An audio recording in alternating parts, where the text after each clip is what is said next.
Allez, on se motive.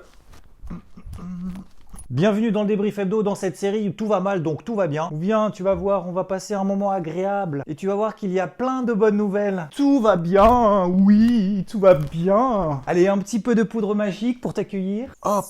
Moi à mon bisounours, je lui fais des bisous. Des gentils, des doudous, des géants, des tout fous. Un bisou sur la joue, un bisou dans le cou. Car mon petit bisounours, il adore les bisous.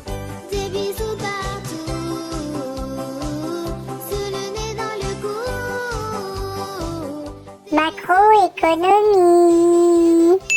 Cette semaine, c'était la publication du chômage mensuel aux États-Unis sur le mois d'avril. Plus de 20 millions de destructions de postes aux États-Unis, avec officiellement quasiment 15% de chômage. Et la perte d'emploi est décomposée selon le tableau suivant. Et tu remarqueras que le secteur de la santé, contrairement à ce qu'on aurait pu penser, est quand même durement touché. Ça, c'est le chômage réel qu'on a l'habitude de voir, qu'on a l'habitude de publier. Et il y a la version du chômage un peu plus large, qui inclut les demandeurs d'emploi qui sont découragés et d'autres personnes en marge du marché du travail. Et selon ce chiffre, on atteint quasiment 23% en avril. Et si l'on va un peu plus loin, c'est-à-dire qu'on regarde le taux d'activité, c'est le rapport entre le nombre d'actifs et le nombre de personnes qui sont en âge de travailler, il a chuté à 60%. On n'est pas loin finalement aux États-Unis qu'il y ait seulement une personne sur deux qui travaille. Si on rentre encore un petit peu plus dans les détails, on va regarder le salaire moyen. Et il a explosé. Ça veut dire tout simplement que les pertes d'emploi touchent ceux qui ont les plus bas salaires, ce qui fait mécaniquement grimper la moyenne. Le Covid-19 a été particulièrement préjudiciable pour les plus modestes. Et il l'est encore. Sachant que dans ce chiffre de taux de chômage, il n'y a pas les personnes qui sont encore rémunérées par leur entreprise, mais qui probablement ne travaillent pas. Et c'est vrai que pour la grande majorité,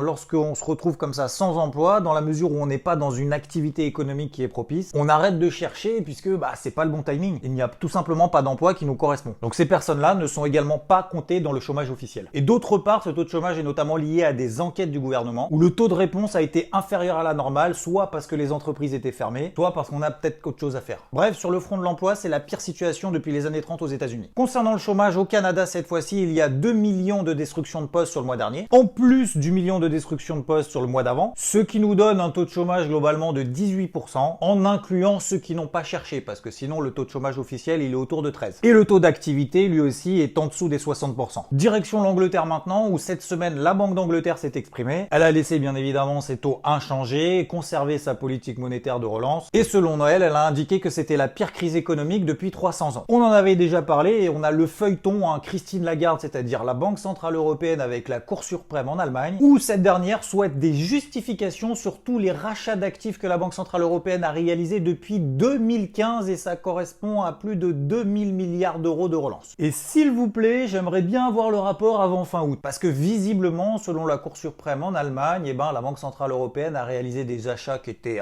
pas illégaux, mais disons un peu moyens, qui auraient a priori des effets nocifs sur l'économie, notamment envers les épargnants avec des taux d'intérêt trop bas. C'est parce que je suis allergique aux mauvaises nouvelles et du coup...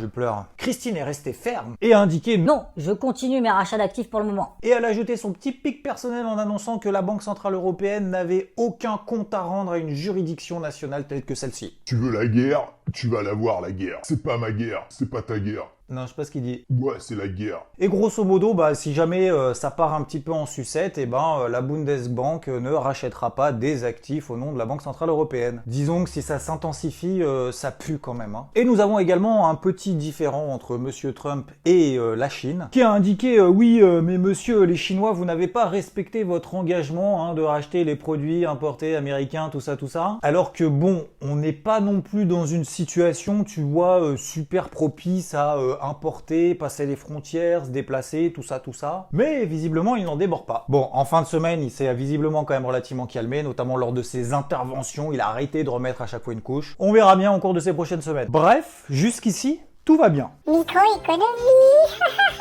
Et en parlant de ce merveilleux monde féerique, direction Walt Disney. Elle a publié cette semaine et elle représente tout de même 3,5% de l'indice Dow Jones, 40 milliards de dollars de dette nette, impact de la crise du Covid sur ses activités 1,4 milliard de dollars. Pour le moment, ça peut aller encore un peu plus loin, dont 1 milliard est lié à la fermeture de ses parcs d'attractions et également tout ce qui est croisière. On a également beaucoup d'annulations d'événements sportifs qui sont plutôt générateurs d'audience et ce qui lui permettrait de faire de la publicité sur les différentes chaînes câblées. Mais Mais c'est pas grave, on a la compensation petite et légère de Disney+. Tout va bien, plus 3,5% sur l'action cette semaine. Autre bonne nouvelle, ça concerne Uber. 3 milliards de dollars de pertes, c'est 3 fois plus qu'il y a un an, mais sa branche Uber Eats explose, plus 53% sur le premier trimestre, ce qui représente 800 millions de dollars de chiffre d'affaires, qui est tout de même une petite partie de toute la perte qu'on a vue juste avant. Et dans le contexte, elle a annoncé détruire 3700 emplois. Je te mets ici le graphique de l'évolution du compte de résultats, ce qui te permettra d'avoir peut-être ta propre idée. Les barres en vert, c'est le résultat net, donc quand c'est en dessous de zéro, ça veut dire que c'est de la perte. Et selon les estimations pour les années à venir, visiblement, le marché s'accorde à dire qu'il n'y aura pas de bénéfice net avant au moins 2023. Bref, c'est une bonne nouvelle, plus 15,5% sur l'action cette semaine. General Motors a publié également, là c'était meilleur que prévu, plus 15% sur la semaine. Airbnb qui a annoncé licencier tout de même un quart de ses employés en publiant la liste de ses 7500 employés qui sont virés. La technique. Ouh. Et le meilleur moyen de se rendre compte que tout va bien, c'est de focus sur le Nasdaq 100 en données mensuelles. Une bougie égale un mois de cotation. Plus 5,7% de performance sur la semaine, c'est d'ailleurs à peu près sa performance depuis le 1er janvier. Bon, la crise, non, j'ai pas entendu parler moi. Le Cov quoi? Je sais pas. On remerciera bien évidemment les GAFAM qui représentent d'ailleurs 40% du Nasdaq. Et si l'on retirait ces 5 boîtes du SP500, donc c'est-à-dire 500 moins 5, ça fait 495, et le SP595 serait en repli de 13% depuis le 1er janvier. Voici donc le graphique mensuel du Nasdaq 100 depuis maintenant 20 ans. Il valait d'ailleurs 1000 points en 2009. Aujourd'hui, plus de 9200 et tu vois que la dynamique haussière n'est absolument pas du tout remise en question. C'est même possible qu'on pète les plus hauts historiques. Tour d'horizon des indices maintenant sur des unités temps plus court terme, lundi à la réouverture des marchés européens, oui parce que vendredi de la semaine passée, c'était le 1er mai, c'était fermé, les indices européens avaient terminé grosso modo en baisse de 4%. Le CAC 40 est revenu à proximité du bas du range dans lequel il évolue, maintenant tu le connais par cœur, c'est la fameuse zone des 4330 points. L'indice DAX n'a même pas testé la borne basse de ce range dans lequel il évolue maintenant depuis un mois, c'est-à-dire les 10 200 points. Le Dow Jones n'est pas passé en dessous de ses 23 000 points. D'ailleurs, cette semaine, on a eu très peu de volatilité, en l'occurrence sur l'indice Dow Jones, 1,6% de variation en grosso modo entre les plus hauts et les plus bas. C'est quand même pas énorme. Concernant ma stratégie de la semaine, c'était relativement simple, privilégier les ventes à proximité de ces zones de résistance, en l'occurrence c'était les 24 000 points. Ça a fonctionné une première fois, plus 100 points, finalement derrière ça retrace, nouveau signal de vente exactement dans la même zone, plus 200 points, ça retrace à nouveau, là à ce moment-là bien évidemment tu te dis plus personne n'y croit, ça fait 2 fois qu'on la teste, la 3e fois ça va péter, mais non, faut toujours respecter son plan, c'est-à-dire que tu as analysé en amont, tu as identifié les zones et les signaux d'intervention, est-ce que tu as des éléments pour pouvoir l'invalider? Parce que si c'est pas le cas, faut continuer à être rigoureux et travailler dans ce sens-là. Ça a donné encore du coup un nouveau signal exactement dans la même zone, plus 200 points et encore 200 points dans la foulée, plus 400 points jusqu'au plus bas. Et la 4e fois, on revient à nouveau dans cette zone, on redonne à nouveau un signal, cette fois-ci ça ne donne que 60 points, derrière ça retrace et on casse cette zone. Invalidation du plan de vente, en tout cas au moins temporairement, parce que souviens-toi, comme on l'avait vu dans le précédent débrief, on n'est pas non plus à l'abri qu'on ait des excès par le haut et par le bas de ce range. Et du coup dans ce moment-là, qu'est-ce que j'ai fait?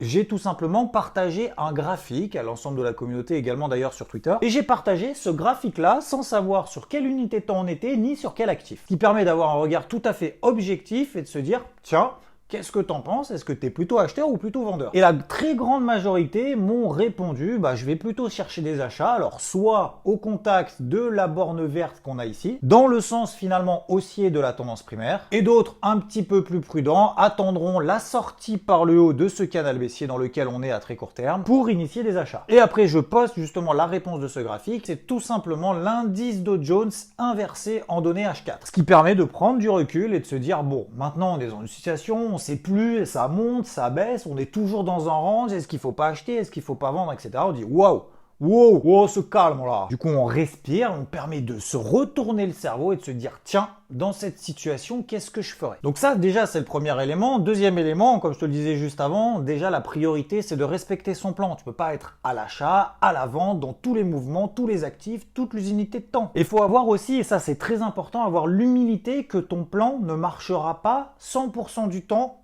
ad vitam aeternam. En l'occurrence ici, tu vois, sur le Dow Jones, ça a fonctionné 3 fois. La quatrième, eh ben, ça a pris 60-70 points. Peut-être que t'as pas eu le temps de mettre ton stop de protection au cours d'entrée, c'est-à-dire ne plus prendre de risque sur ce trade et stopper juste au-dessus. En tout cas, c'est mon cas. Mais sauf que ça a fonctionné les 3 fois précédentes. Et donc là, l'objectif, c'est pas forcément de reprendre tout de suite en disant ah, ça y est, ça monte vite, faut que j'achète, etc. Bref, on revient dans le débrief de la semaine passée. On va attendre que la situation s'éclaircisse un petit peu, même si c'est quand même tendu. Bref, comme je t'en ai déjà parlé depuis ces derniers temps, les graphiques inversés, ça permet de se remettre un petit peu, voilà, les idées en place. Concernant le Forex et plus particulièrement le dollar américain, la semaine passée, je t'en avais parlé que je cherchais des achats sur le dollar index, sur cette zone de support ici précédente qui est quand même très importante. On a eu une première phase de rebond, mais on n'est pas sorti par le haut de ce biseau. Là, c'est le nouveau seuil clé très important, notamment à suivre pour la semaine prochaine. Concernant l'euro-dollar, eh ben, la semaine passée, dimanche à la même heure, je t'avais parlé que je cherchais des ventes sur l'euro-dollar, sur la borne haute justement de ces bandes de Bollinger, également sur le passage de la MM50 Daily, à peu près autour des 1,10. On s'est retrouvé cette semaine sous les 1,08. J'ai travaillé à la vente sur des unités de temps courtes parce que mon plan a commencé à se déclencher, donc sur du 15 minutes, et j'ai travaillé short,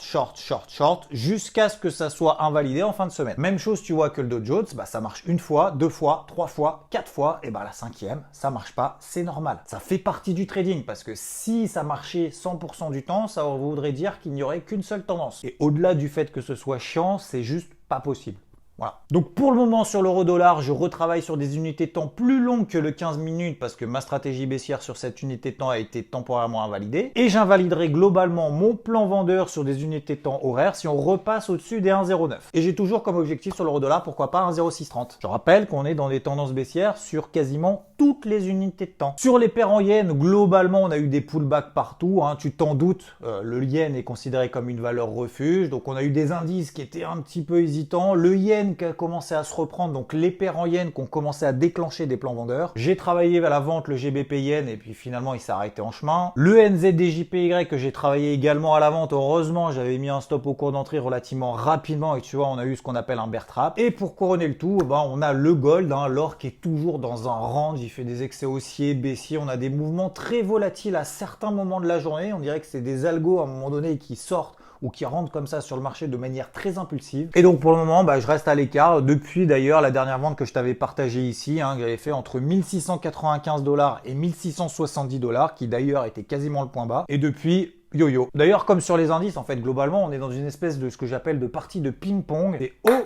bas, haut, bas. Alors, de temps en temps, il y a quelques smatchs. Genre, comme la semaine passée, on avait eu le smash du boule. Et finalement, on reprend doucement la main. Tac, tac, tac. C'est des petits échanges, en fait, comme ça. On pousse la balle, toi. Tiens. Oh, bas de range, haut de range, bas de range, haut de range, bam! Hop, je la rattrape. Bref, t'as compris. Concernant le pétrole, il a décédé à peu près mardi. À partir de ce moment-là, il ne s'est plus rien passé. Je te rappelle que l'échéance des contrats du mois de juin a lieu le 18 mai. Donc c'est lundi de la semaine prochaine. Je te suggère de réserver ta soirée. Et pour clôturer le tout, il manquait ça.